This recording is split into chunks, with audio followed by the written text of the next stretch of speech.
subject comes before the verb.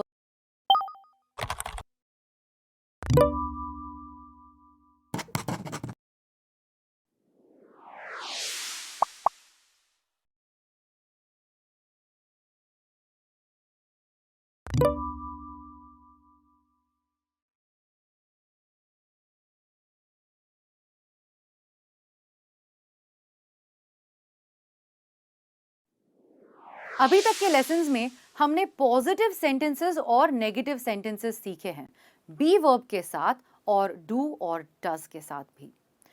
अब बारी आती है क्वेश्चंस की।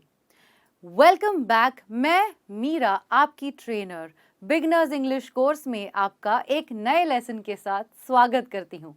आज के लेसन में हम सीखने वाले हैं आस्किंग सिंपल क्वेश्चंस। अब सवाल कैसे पूछेंगे ये भी तो जानना जरूरी है ना? तो चलिए आज के लेसन में हम सीखेंगे forming questions with to be verb के साथ अलग अलग तरीके से क्वेश्चंस हम कैसे बनाते हैं। Forming questions with do and does, उसी तरीके से डू और डज के साथ भी क्वेश्चंस बनाने हम आज सीखने वाले हैं। और जॉब और रूटीन को लेकर अलग अलग एक्टिविटीज क्या होती है और हम उनके सेंटेंसेस कैसे बनाते हैं। तो चलिए शुरू करते हैं। यू आर अमेरिकन, तुम एक अमेरिकन हो, ये एक नॉर्मल सेंटेंस है, पॉजिटिव सेंटेंस है। यहाँ पर सब्जेक्ट हमेशा वर्ब के पहले आता है। In a statement subject comes before the verb. Well, अब आपको अगर सवाल पूछना है और पूछना हो कि क्या तुम एक अमेरिकन हो, तो आप सवाल कैसे बनाओगे? आप कहोगे आर यू अमेरिकन। यहां पर क्या हो रहा है, आपने ऑब्जर्व किया कुछ? यस, यहां पर वर्ब और सब्जेक्ट की जगह क्या हुई है? चेंज, रिप्लेस हुई है। हमेशा जब हम क्वेश्चन पूछते हैं, in a question verb comes at the start. जहां पर क्वेश्चन आता है तब हमेशा क्वेश्चन की शुरुआत वर्ब से होती है। सेंटेंस में वर्ब बाद में आता है और क्वेश्चन में वर्ब शुरुआत में आता है। ये आपको याद रखना है। ऑलराइट, आगे बढ़ते हैं। यहां पर वर्ब पहले आया है, सब्जेक्ट बाद में आया है। ये कौन है आपको पता होगा ना? यस। और अगर आपको सेंटेंस में बताना हो तो आप पॉजिटिव सेंटेंस कैसे बनाओगे? Alia is an actor. अब यही अगर आपको पूछना हो क्या आलिया एक एक्टर है, तो क्वेश्चन कैसे बनता है? Is Alia an actor. या वापस यहां पर बी वर्ब स्टार्ट में आया है और सब्जेक्ट बी वर्ब के बाद में। Subject is after the verb. आगे बढ़ते हैं। ओके, लड़की है, लड़की ने फ्लैग पकड़ा है। आपको पता है ये फ्लैग कौन से देश का है? फ्रांस का, राइट? वेल, तो सेंटेंस में, पॉजिटिव सेंटेंस में आएगा शी इज फ्रेंच। सवाल अगर मुझे पूछना है क्या वो फ्रेंच है, तो क्वेश्चन कैसे बनेगा?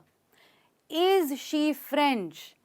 हमेशा बी वर्ब पहले सब्जेक्ट बाद में। और जब भी आप कोई भी नाउन लिखते हैं, no article before country name, यानी कि आप is she a French? No. Is she an French? नहीं। Is she the French? कोई आर्टिकल ऐड नहीं करोगे। Is she French? Is she Indian? Is she American? इस तरीके से आप क्वेश्चंस बनाओगे। काफी सारे लोग हैं, राइट? 1 2 3 4, एक नहीं अनेक है। अब बारी आती है प्लूरल्स की। Are they engineers.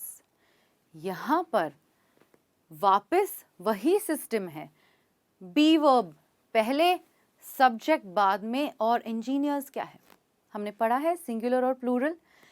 इंजीनियर्स एक प्लूरल नाउन है और आपको याद रखना है कि no article before plural nouns, यानी क्वेश्चन में आर दे एन इंजीनियर्स नहीं आता है। आर्टिकल नहीं लगाओगे। Are they engineers, plural verb. Are they doctors, plural verb and no article. Okay, singular plural. अब एक लड़का है यहाँ पर और आपने सवाल बनाया है, आर यू अ स्टूडेंट। अरे मीरा, अभी तो आपने बताया कि आर्टिकल नहीं आता है, लेकिन दोस्तों आर्टिकल सिंगुलर नाम के पहले आता है। Are you a student, student singular है, राइट, अकेला है। उसी तरीके से are you a teacher, correct. Are you a doctor, correct. यानी सिंगुलर नाउन्स के साथ आर्टिकल आता है। एक और बार, बी वर्ब से स्टार्ट करना है, फॉलोड बाय सब्जेक्ट, और अगर नाउन सिंगुलर है तो आपको आर्टिकल ऐड करना है। अभी तक आपने काफी सारे एग्जाम्पल्स देखे हैं, अब इसका स्ट्रक्चर समझते हैं। शुरुआत हमेशा बी वर्ब से होगी, जैसे कि एम। उसके बाद आएगा सब्जेक्ट, आई, इंडियन। एम आई इंडियन, क्या मैं इंडियन हूं। अब सब्जेक्ट चेंज करते हैं और उसी के साथ चेंज होता है be verb. Are you, are, we, are they, और बचा हुआ सेंटेंस। आर यू इंडियन, क्या तुम इंडियन हो। आर वी इंडियन, क्या हम इंडियन है। आर दे इंडियन, क्या वह लोग इंडियन है। अब एक और बी वर्ब बाकी है। कौन सा बी वर्ब बाकी है? इज। और इज कौन से सब्जेक्ट के साथ लगता है? He, she, it. Is he Indian? Is she Indian? Is it Indian, यानी कोई कार हो सकती है, कोई कंपनी हो सकती है। Is the company Indian? Is the car Indian? ध्यान में रखना, बी वर्ब आता है पहले, उसके बाद आता है सब्जेक्ट, और उसके बाद बचा हुआ सेंटेंस। ऑलराइट, तो आपने अभी स्ट्रक्चर तो अच्छे से समझ लिया है। अब बढ़ते हैं आगे एक्सरसाइज की ओर। यहाँ पे सारे सेंटेंसेस पॉजिटिव सेंटेंसेस हैं। हमारा काम है rewrite the sentences as questions. इन सारे सेंटेंसेस को क्वेश्चंस में कन्वर्ट करना है। हमने देखा है कन्वर्ट कैसे होता है, याद आया? चलिए मैं आपको पहला वाला दिखाती हूँ। शी इज अ डॉक्टर, वो लड़की एक डॉक्टर है। सेंटेंस में सब्जेक्ट आता है पहले और बी वर्ब आता है बाद में। क्वेश्चन में बी वर्ब आता है पहले और सब्जेक्ट आता है बाद में। Is she a doctor? ध्यान में रखना, बी वर्ब, सब्जेक्ट और अ डॉक्टर। अ एक आर्टिकल है और डॉक्टर सिंगुलर नाउन है। चलिए अब आपकी बारी। ध्यान रखना बी वर्ब का, सब्जेक्ट का और प्लूरल का। Let's start.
Okay, Kusum is a nurse. Kusum एक नर्स है। सेंटेंस, इसका question, is Kusum a nurse? क्या कुसुम एक नर्स है? दीज आर माई कीज, ये मेरी चाबियां हैं। Are these my keys? क्या ये मेरी चाबियां हैं? दिस इज हिज कार, ये उसकी कार है। Is this his car? क्या ये उसकी कार है? Alia and Ranbir are actors, Alia और रणबीर एक्टर्स हैं। Are Alia and Ranbir actors? क्या आलिया और रणबीर एक्टर्स हैं? Riya is his sister, Riya उसकी सिस्टर है।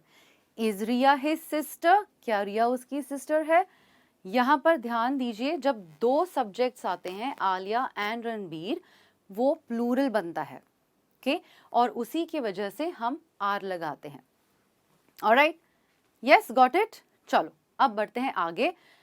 Fluency tip, intonations. आपको याद है हमने इंटोनेशंस के बारे में सीखा था कि वो कितना इंपॉर्टेंट होते हैं। इंटोनेशंस यानी आवाज में चढ़ाव और उतार, right?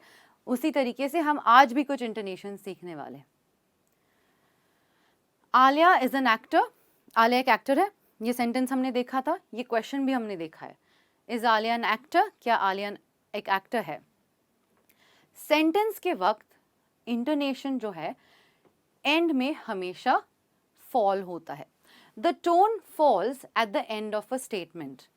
Alia is an actor, क्या हो रहा है? आलिया इज एन एक्टर, हमेशा टोन फॉल होती है एंड में सेंटेंस के सब टाइम पे। लेकिन जब हम क्वेश्चन पूछते हैं तो क्या होता है? इज आलिया एन एक्टर, क्या हो रहा है? Is Alia an actor, graph में भी आपको दिखाई दे रहा है कि the tone rises eight the end of a question, यानी जब भी आप क्वेश्चन पूछोगे ना, आपका टोन ऊपर जाएगा। Is Alia an actor, is Alia an actor, आप ट्राई कर रहे हैं, राइट? चलिए कुछ और एग्जाम्पल्स देखते हैं। Are you a chef? Is this your car? Are those my keys? Practice करना इंटोनेशंस की भी। चलिए पढ़ते हैं आगे और सीखते हैं क्वेश्चंस विथ डू एंड डस। अभी तक हमने इज, एम, आर के क्वेश्चन सीखे हैं। अब बारी आती है डू और डस की। You work in an office, ये एक पॉजिटिव सेंटेंस है। तुम ऑफिस में काम करते हो। सवाल जब पूछना होता है डू और डस के साथ, तब सवाल कैसे बनता है?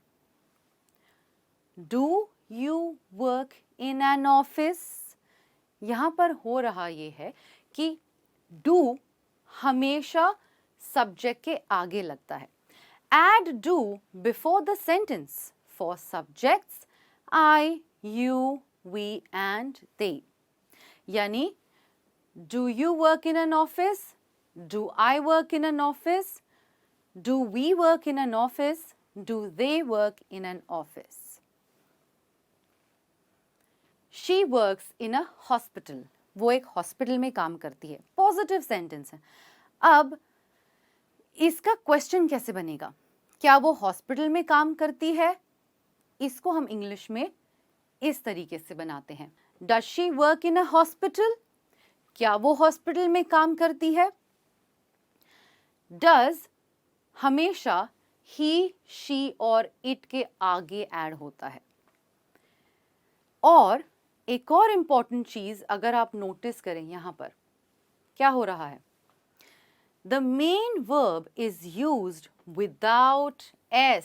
जी हाँ, जब भी क्वेश्चन डस के साथ बनता है दोस्तों, तब हमेशा वर्ब बिना s या es का यूज होता है।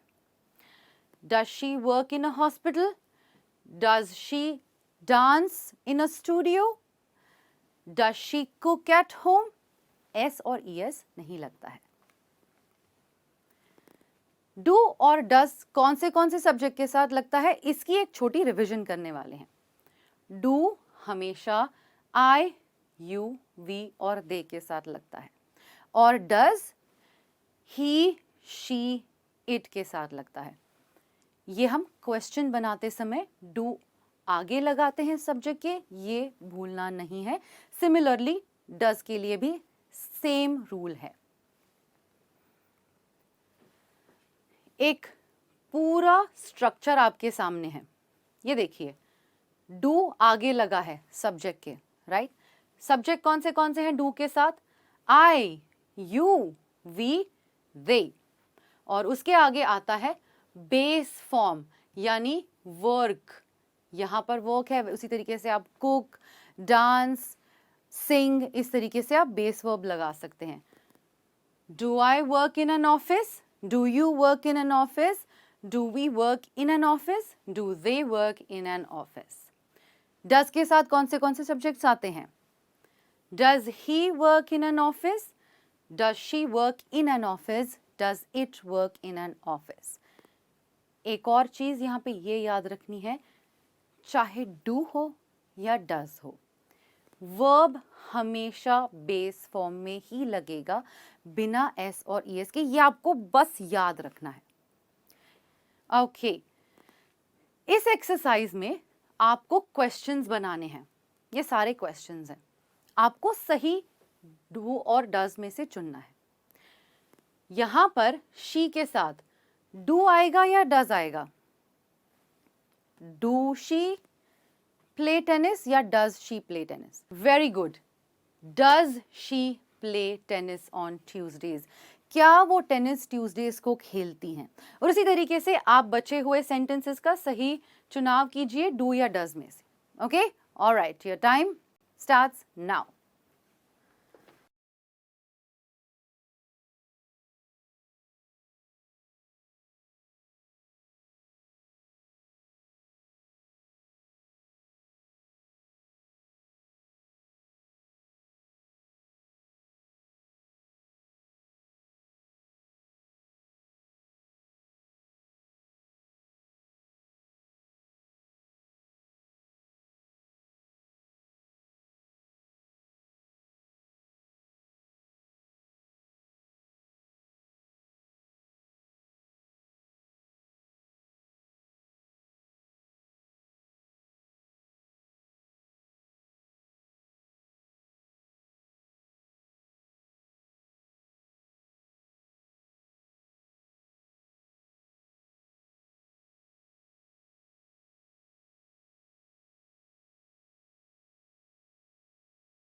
चलिए आपके आंसर्स चेक कर लेते हैं।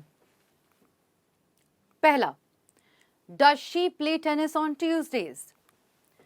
Do you get up at 5 AM? क्या तुम 5 बजे उठते हो? Do they live on the 4th floor? क्या वह 4th फ्लोर पे रहते हैं? Do they finish work at 7 PM? क्या वो काम 7 बजे खत्म करते हैं? Does the dog bark all day? क्या डॉग पूरे दिन बार्क करता है, भौंकता है? बार्क यानी भौंकना। Do you work with computers? क्या तुम कंप्यूटर्स के साथ काम करते हो? Does he have a sister?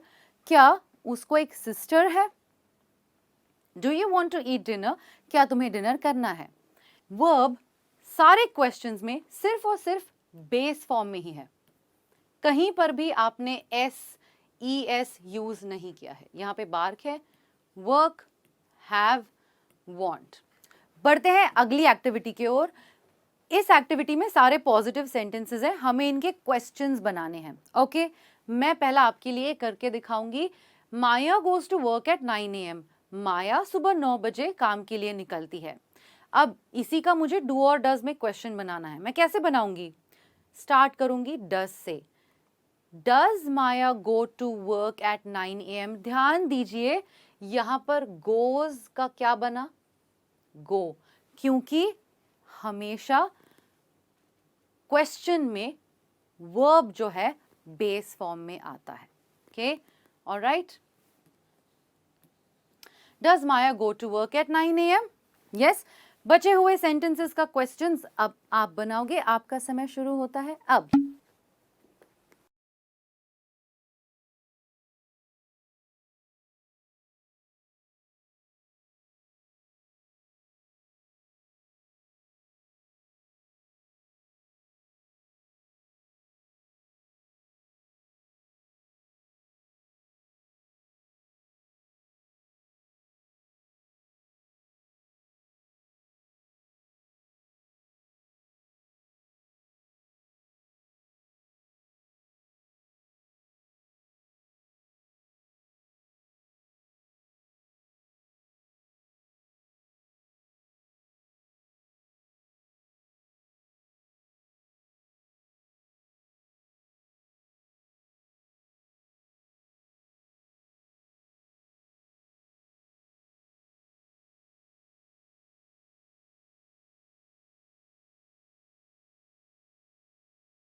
चलिए देखते हैं इनके क्वेश्चंस कैसे बनाएंगे आप। Maya goes to work at 9 a.m. Does Maya go to work at 9 a.m.? Next, they live in Mumbai city. वह मुंबई सिटी में रहते हैं. Do they live in Mumbai city? He works in a software company. वह software company में काम करता है. Does he work in a software company? क्या वह सॉफ्टवेयर कंपनी में काम करता है? इंटोनेशंस मेरा कहाँ जा रहा है? ऊपर. Okay. Ram goes to the gym on weekend. Ram weekend पे जिम जाता है. Does Ram go to the gym on weekend? क्या वो जिम वीकेंड पे जाता है? Manisha works with patients. Manisha patients के साथ काम करती है. Does Manisha work with patients? क्या मनीषा पेशेंट्स के साथ काम करती है? Well, तो ये थे आपके सेंटेंसेस और उनसे बने डू और डज के क्वेश्चंस. आई होप आपने इसकी अच्छे से प्रैक्टिस की है इंटोनेशंस के साथ. ऑलराइट, आज के लेसन में हमने क्या पढ़ा? Asking simple questions is am are के साथ, डू डज के साथ, questions with to be verb, questions with do and does, और इन सारे क्वेश्चंस को इंटोनेशंस के साथ हम कैसे बोलते हैं ये भी सीखा है. आई होप आपने आज के लेसन में काफ़ी सारी प्रैक्टिस की है.